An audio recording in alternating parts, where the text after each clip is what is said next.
I'm Rob Merritt. I was born in 1966 in August. 50 years old, and I've been through challenges. I'll give you a crash course in my childhood. My childhood was great. I had two loving parents, 6 kids in our family. I'm the last of the crew. I have a twin brother named Ray, and he's 6 minutes older than me, so I'm the bottom of the totem pole, if you will.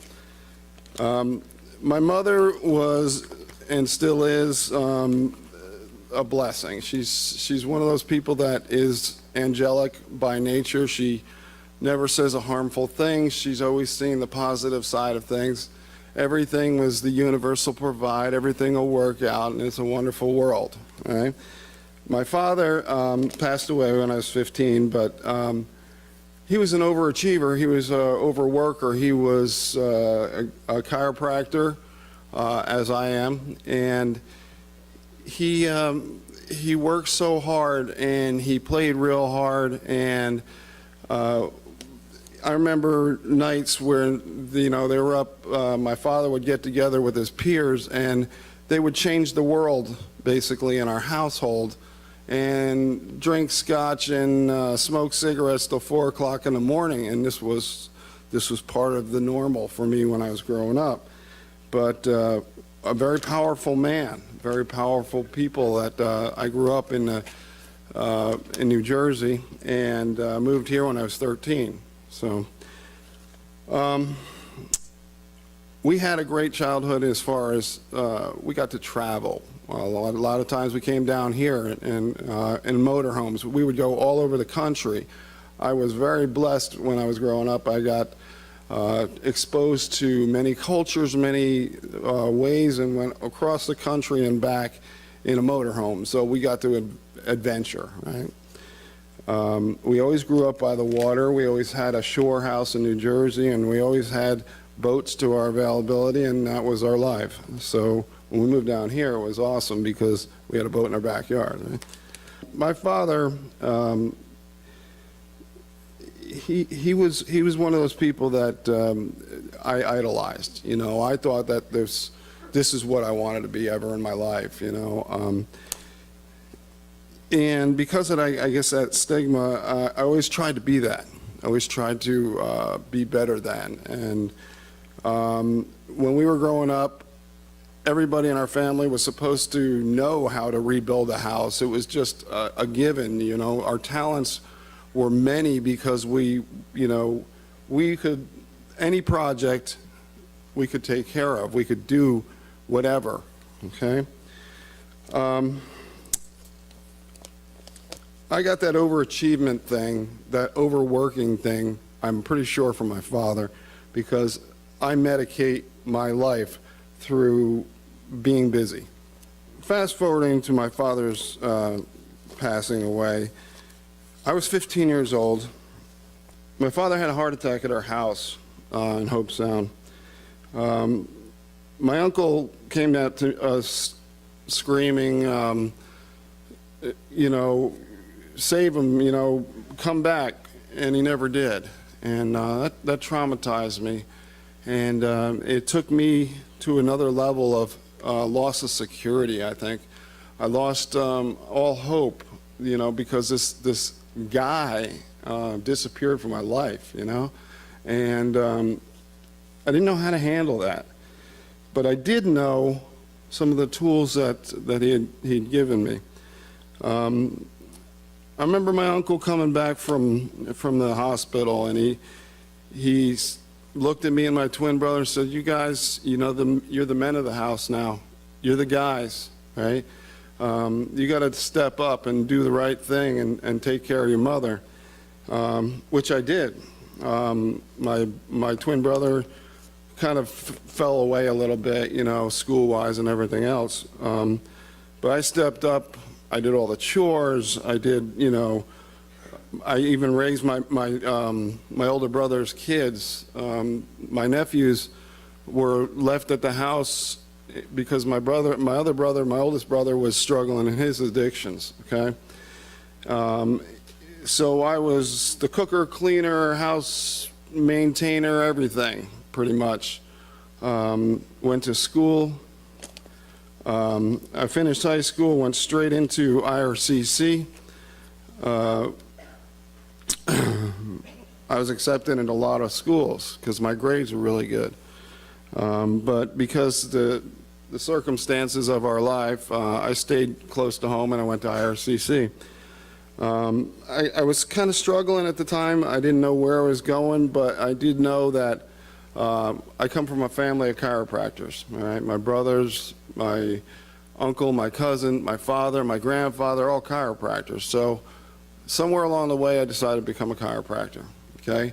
Went to chiropractic school, moved to Georgia, went to Marietta Life College, and by the age of 25, I had a chiropractic degree. But my addiction to chemicals started when I was 13. I started smoking pot and drinking and doing all the things that were part of our existence back then. I had strong influences from my brothers and sisters. They grew up in the 60s, and the influence basically on us was, you know, sex, drugs, and rock and roll. That was our world. And, you know, it was almost a status to be that guy. About early 80s, the cocaine era came around. And it was really, it was part of my life. I mean, the continuation of partying turned into a lot of use of cocaine, a lot of use of experimentation.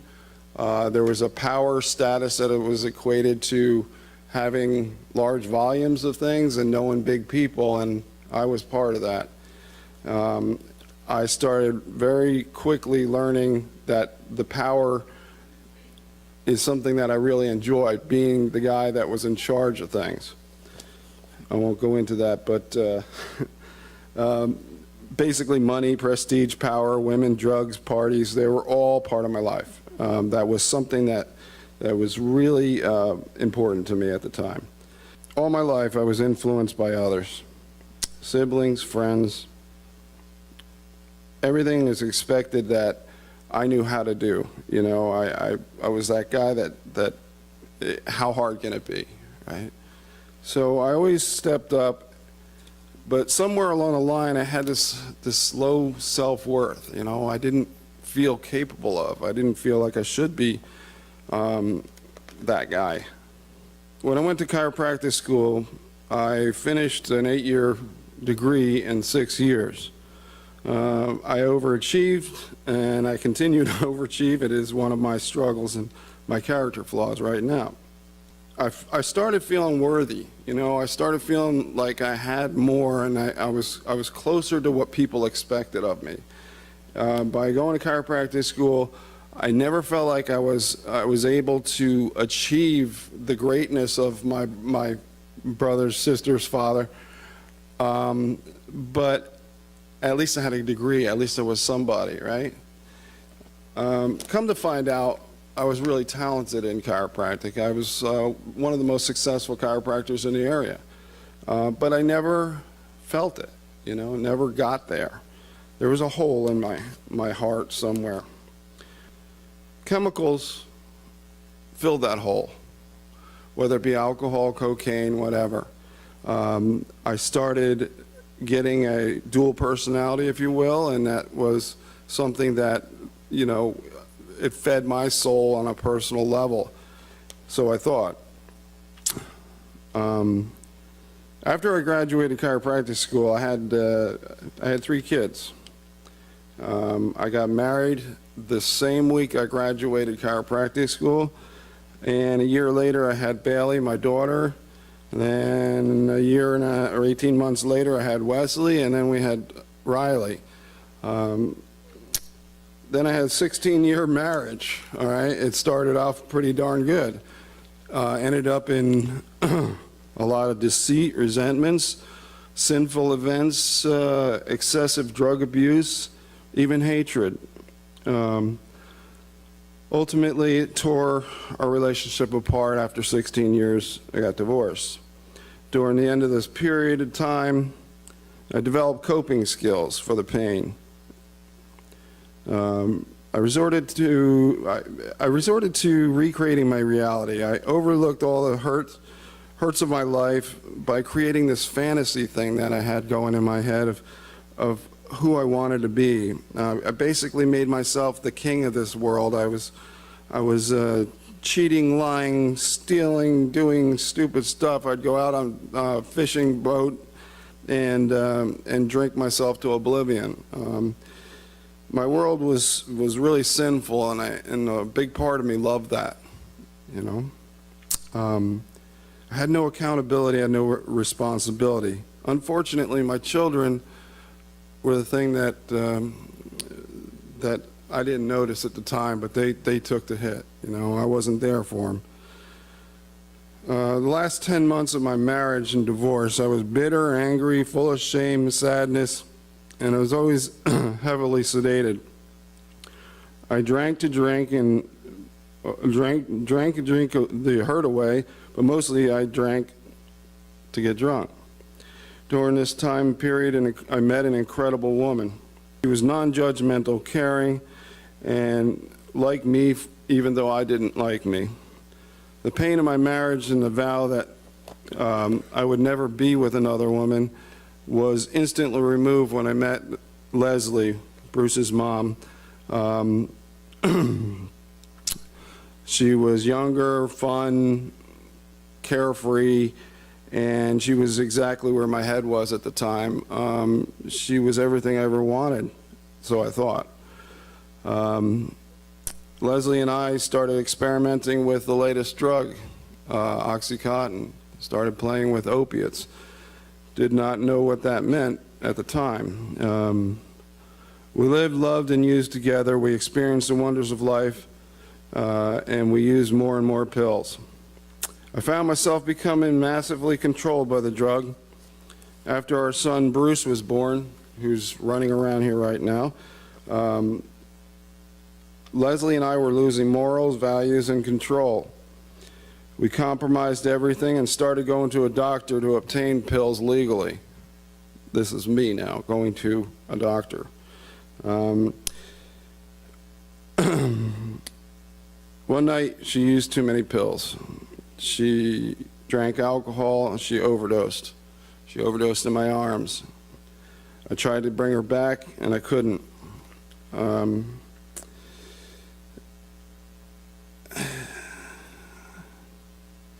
Excuse me.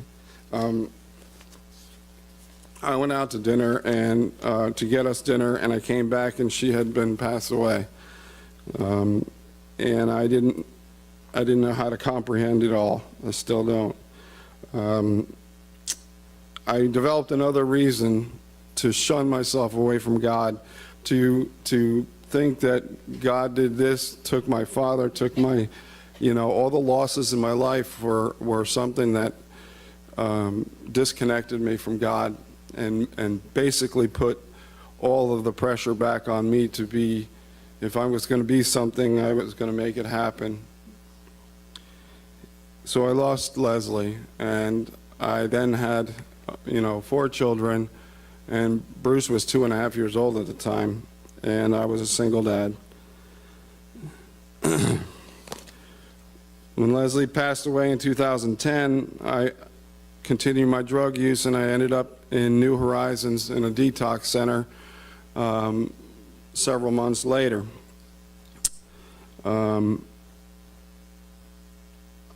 I woke up remembering feeling hopeless, worthless, depressed, incomplete, sick, and exhausted. I soon relapsed after that. After about 90 days, I continued to use until my incarceration in 2013, I think it was. I actually got arrested September 10th, 2013.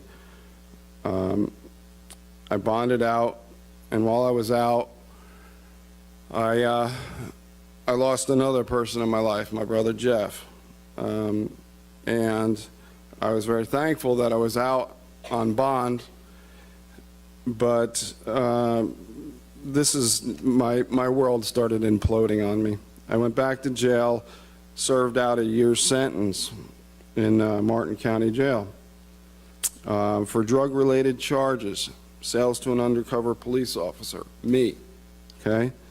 This all happened, and this is the hard part about going through your testimony, I believe.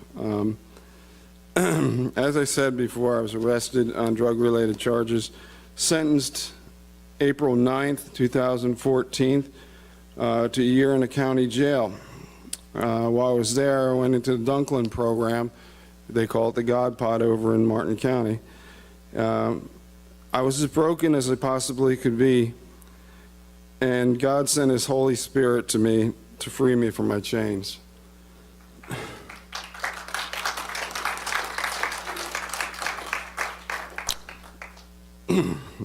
The counselors educated me and resurrected me. God sent Pastor Rick to me. I didn't realize at the time what a blessing it was for my arrest. I didn't like the circumstances, but I ended up in a place where I could confront me, learn about God. I'm 47 years old at the time, and I was so educated that I was stupid. I never wanted to know a thing about, I could tell you everything in the Bible, but it didn't, you know, I spun it to work for me, and then I finally started listening, started understanding. God also restored my relationships with not only my family, my children, to one of my best friends, Casey. She's been there for me and still is here for me. God led me on a journey, quite a journey, and molded me into something that someone who now serves Him. I knew when I was released in November 19, 2014, that I wanted to continue my journey and live for God and God's purpose for me. I started saying yes to God instead of saying no, and that's the biggest thing that I can come to a conclusion. I had been resistant, and I was so broken and torn that God just, if He said stand over there, I would stand over there. And I didn't know why at the time, but now I do. I start seeing all the purpose and the passions and the reasons and the gifts and the talents that God gave me to be exactly where I am standing in front of you guys is a miracle in itself. Today now I am, God's used all those talents and things that I had in my past. I am now actively working on my CAC, which is a counselor for addiction. I am teaching people. I'm a counselor for people who are in a 30-day program at Amethyst. I am able to share my story with them. I, through the process, learned how to teach all the groups. I was assistant to the clinical director in the last 2 years. I had progressed into now being a counselor for drug-addicted people. And if they ever question why they want to get sober and why they want to get better, all they have to do is talk to me, because all my experiences and all my things that I have been through, and the number one primary thing is they talk about and they wash over when you're in a program, a 12-step program. They say, you know, you must accept that there's a higher power, and in part of the preamble it says, may you find Him now. That's my hope for everybody in this place, and may you find Him now. May you start saying yes to God, and all the little parts of your life start making sense and they start adding up. I want to leave you guys with my favorite, and it is 2 Corinthians 12:10. It says, "That is why, for Christ's sake, I delight in my weakness, in my hardship, and my persecutions, and my difficulties. For when I am weak, then I am strong." I'm Rob Merritt. I love you guys. Thanks for listening to my story.